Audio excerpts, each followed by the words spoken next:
جی ناظرین السلام علیکم. صبح سے انتظار ہو رہا تھا کہ وزیر اعظم صاحب کوئی بہت بڑا ریلیف پیکج اناؤنس کرنے لگے ہیں، اور لوگوں کو یوں لگا تھا کہ جیسے آج کے بعد پیٹرول سستا ملے گا، چینی مفت بٹے گی، دالیں چاول، اور یہ تو عوام کو ویسے ہی دے دیے جائیں گے، اور مہنگائی میں اتنا بڑا ریلیف ملے گا. بجلی کے بل کی قیمتیں کم ہو جائیں گی، گیس کے بلوں کی قیمتیں کم ہو جائیں گی، اور بہت زبردست انہوں نے کام کیا ہوگا. اور اتنا شور مچایا ہوا تھا کہ سب سے بڑا ریلیف پیکج عوام کو دیا جا رہا ہے. وزیر اعظم نے جو تقریر کی ابھی ختم ہوئی، اس کے ایک ایک نقطے پر بات کرتے ہیں اور آپ کو بتاتے ہیں کہ آج عوام کے ساتھ ہوا کیا ہے. آپ سے درخواست یہ ہے کہ آپ ہمارا یوٹیوب چینل ضرور سبسکرائب کیجئے گا اور بیل آئیکن کو بھی پریس کیجئے تاکہ آپ کو ہماری ویڈیوز کے نوٹیفیکیشن مل جائیں. وزیر اعظم کی تقریر سے مجھے خیال آیا پرویز مشرف کے آخری دنوں کی تقریر، جب وہ ملک تباہ کر چکے تھے، جب اکانومی برباد کر چکے تھے، جب امن و امان غارت کر چکے تھے، تو انہوں نے ایک بڑی لاجواب تقریر کی تھی جس کا ساری دنیا میں تماشا بنا تھا. اور وہ تقریر میں ایک جملہ بہت اچھا تھا کہ پاکستان میں چونکہ موبائل فون سب سے زیادہ بکتے ہیں، اس وجہ سے پاکستان بہت زیادہ ترقی کر رہا ہے. آج کی جو تقریر تھی وزیر اعظم پاکستان عمران خان کی، وہ بھی ایسی تھی. سب سے بڑے ریلیف پیکج کے طور پر نہ انہوں نے بجلی کے بل کم کیے، قیمت کم کی، نہ گیس کے بلوں کی قیمت کم کی، نہ پیٹرول کی قیمت کم کرنے کا اعلان کیا، بلکہ یہ اعلان کیا کہ پیٹرول کی قیمت مزید بڑھے گی. یہ احساس پروگرام کا اس کے بعد انہوں نے ذکر کیا، اور مجھے یوں لگتا ہے کہ یہ بہت بے حس لوگ ہیں، اور احساس پروگرام بے حس لوگوں کے نام پہ شاید اب بن گیا ہے. یہ عوام کو جوتے بھی مارتے ہیں، ان کے جسم زخمی بھی کرتے ہیں، اور پھر اس پہ نمک بھی چھڑکتے ہیں. آج کی یہ تقریر ایسی ہی تقریر تھی. انہوں نے کہا کہ 3 سال ہمیں ڈیٹا اکٹھے کرنے میں لگے، لہٰذا ہم غریب کی مدد نہیں کر سکے. یہ وہ لوگ کہہ رہے ہیں جو کہہ رہے تھے کہ 90 دن کے اندر ہماری تیاری مکمل ہے، ہم پاکستان میں انقلاب لے آئیں گے. اور جن کے پاس ایسی زبردست ٹیم تھی، اب تک پتہ نہیں کتنے وزیر خزانہ تبدیل ہو چکے ہیں، سب کچھ بدل کے دیکھ چکے ہیں، لیکن ہم وہیں پہ کھڑے ہیں، اور پہلے کی نسبت بہت زیادہ عبرتناک سچویشن ہماری اکانومی کی اور ہماری ہو گئی ہے. پھر انہوں نے ایک جملہ کہا کہ جو اس حالات میں پاکستان ہمیں ملا تھا. پاکستانیوں کو 3 سال پرانی بات یاد رہتی ہے.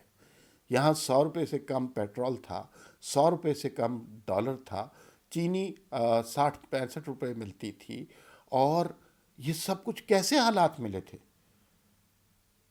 ہم 5.8 پر گرو کر رہے تھے، اور اب کیا ہو گیا ہے؟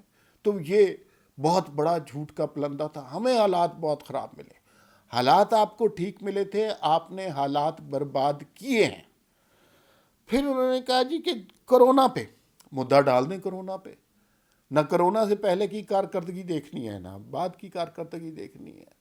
دنیا کی مثالیں دیں کہ دنیا میں مہنگائی بڑھ گئی، دنیا میں انڈسٹری ترقی نہیں کی، اور کرونا کے دنوں میں ہماری پالیسیاں بہت اچھی رہی. کسی نے پاکستان کی تعریف نہیں کی. کسی نے نہیں کہا کہ اس طرح کے سمارٹ لاک ڈاؤن کرنے چاہیے کہ سارے لوگ اس طرح پھرتے رہیں. کسی نے نہیں کہا کہ کسی کے ملک کے ہاں کرونا کے لیے آئی ہوئی امداد غبن ہو گئی، ہمارے ہاں ہوئی ہے. اور اس سے بڑا المیہ کیا ہو سکتا ہے؟ پھر دوسرے ممالک امریکہ برطانیہ کی مثالیں دیتے ہیں، وہاں ہر شخص کے گھر پر امدادی پیکج پہنچے ہیں. کسی کی تنخواہ 2000 تھی تو $2000 تھی، اسے 3000 روپیہ گھر بٹھا کے دیا گیا ہے لاک ڈاؤن لگا کے. ہمارے ہاں سمارٹ لاک ڈاؤن کہتے ہیں، لوگوں کو دیا بھی کچھ نہیں، اور الزام بھی سارا لوگوں پہ. یعنی قصور آپ کا ہے اگر یہ مہنگائی ہو رہی ہے. اور پھر آپ دیکھیے کرونا سے ہم نے فیکٹریاں بند نہیں کی، کرونا سے فیکٹریاں بند ہو جاتی. او بھائی، بجلی نہ ہونے کی وجہ سے، گیس نہ ہونے کی وجہ سے، ان کی قیمتیں بڑھنے کی وجہ سے بھی فیکٹریاں بند ہوتی ہیں. اس طرف بھی آپ کو کچھ کہنا چاہیے تھا. انٹرنیشنل طور پر کرونا کے حوالے سے ہماری بڑی پذیرائی ہوئی، خاک پذیرائی ہوئی ہے. یہاں جعلی ویکسین کے سرٹیفکیٹ بن رہے ہیں، اور نواز شریف کا سرٹیفکیٹ بن گیا، بیگم کلثوم نواز مرحومہ کا سرٹیفکیٹ بن گیا. اور یہ کہہ رہے ہیں دنیا میں ہماری پذیرائی ہوئی ہے. پتہ نہیں کس میگزین میں ہوئی ہے، اور کوئی اس کی تعریف نہیں کر رہا. پھر انہوں نے کہا ہمیں بڑا خوف تھا لوگ بے روزگار ہو جائیں گے. ایسے کہہ رہے تھے کہ جیسے اب خوف دور ہو گیا ہے. لوگ بے روزگار ہوئے ہی نہیں ہیں. صرف میڈیا میں کتنے لوگ بے روزگار ہوئے ہیں, انڈسٹری میں کتنے لوگ بے روزگار ہوئے ہیں, حکومتی جاب میں سے کتنے لوگ نکالے گئے, روز کی خبریں ہیں. تو یہ جھوٹ بول رہے ہیں کہ ہمیں خوف تھا. آپ نے لوگوں کو بے روزگار کیا ہے تو آپ کو خوف یہ کوئی نہیں تھا. دوسری بات یہ ہے کہ زراعت میں ہماری فصلیں بہت اچھی رہیں, گندم بہت اچھی رہی. تو بھائی گندم آپ پھر باہر سے کیوں منگوا رہے ہیں؟ اتنی اچھی فصلیں ہیں تو پھر ہمیں تو آٹا فری ملنا چاہیے یا کم قیمت ملنا چاہیے. آٹے کی قیمت بھی بڑھ رہی ہے اور ہمارے یہاں گندم کی فصل بھی بہت اچھی ہوئی. پھر وہی پرویز مشرف والی بات کی. کہتے ہیں کہ ہمارے ہاں موٹر سائیکلوں کی ریکارڈ فروخت ہوئی ہے, اس لیے کہ لوگوں نے پیٹرول کی قیمتوں کی وجہ سے گاڑیاں بیچ دی ہیں. آپ کی وجہ سے لوگ موٹر سائیکل پہ آ گئے ہیں اور آپ کہتے ہیں کہ بہت بڑی ترقی ہوئی ہے. کنسٹرکشن میں ہم نے بڑی رعایتیں دی ہیں. 3 سال پہلے کا ریٹ نکالیں, اینٹ کا ریٹ کیا تھا, سریے کا ریٹ کیا تھا اور سیمنٹ کا ریٹ کیا تھا, اور آج آپ دیکھ لیجئے اس کا کیا حال ہے. کہتے ہیں ہمارے ٹیکس میں اضافہ ہوا ہے. یہ آپ کی اسٹریٹجی کی وجہ سے نہیں ہوا.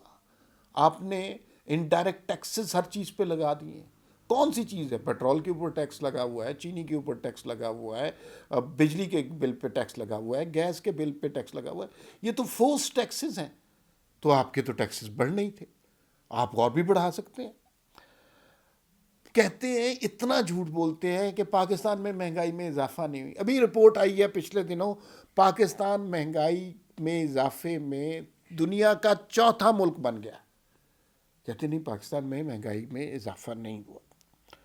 اچھا, حکومت نے اپنا پیٹ کاٹ کر پیٹرول کی قیمتیں کنٹرول کی ہوئی ہیں. یار یہ حکومتیں کون سا پیٹ کاٹ رہی ہیں, کیا خدمت کر رہی ہیں؟ 3 سال تک تو آپ کو یہ نہیں پتا چلا کہ آپ نے خدمت کس کی کرنی ہے. تو آپ کا سارا زور اپوزیشن پہ رہا, آپ نے تو کوئی کام ہی نہیں کیا. تو ہم نے پیٹ کاٹ کر پیٹرول کی قیمت کنٹرول کی ہے, اور کیا کنٹرول کی ہوئی ہے, لوگوں کی زندگیاں برباد کر دی ہیں. پھر آخر میں 2 کروڑ لوگوں کو رعایتی پیکج. اب لوگوں نے کہا جی کہ 2 کروڑ لوگوں کو رعایتی پیکج کیا ملے گا؟ 30% جو ہے وہ آٹا, گھی اور دالیں 30% رعایت پہ ملیں گی. اب اگر دال کی قیمت 100 روپے ہے تو وہ 70 روپے کی ملے گی. اس کا تو مطلب یہ ہوا کہ بھائی یہ جس طرح کے لوگ ہیں انہیں کچھ اندازہ ہی نہیں ہے کہ لوگوں کے مسائل کیا ہیں. 70 روپے کی قوت خرید بے روزگار آدمی کے پاس نہیں ہے. اور دوسرا جو ان کا ریکارڈ ہے یہ تو پھر بہت بڑا غبن ہونے لگا ہے. یہ تو کاغذوں میں کہہ دیں گے کہ ہم نے 2 کروڑ لوگوں کو یہ رعایت دی ہے, اور وہ جو 30% ہے وہ کھا پی لیں گے, کسی کو کچھ نہیں ملے گا. 60 لاکھ طالب علموں کو وظیفہ دیا جائے گا, جو تاریخ کا سب سے بڑا پروگرام ہے, یہ وزیر اعظم نے کہا. یہ اسکیم نواز شریف اور شہباز شریف کے دور میں شروع ہوئی تھی. یہ حکومت میں آئے, انہوں نے کہا گھپلے ہو رہے ہیں اور یہ اسکیم بند کر دی. اب اس اسکیم کو دوبارہ شروع کر دیا ہے تو کہتے ہیں ہم 60 لاکھ لوگوں کو وظیفہ, طالب علموں کو وظیفہ دیں گے, جو تاریخ میں کبھی نہیں ہوا. ہیلتھ کارڈ پہ پھر بحث کی. ہیلتھ کارڈ جو ہے وہ اس میں ساری چیزیں پوری نہیں ہوتی.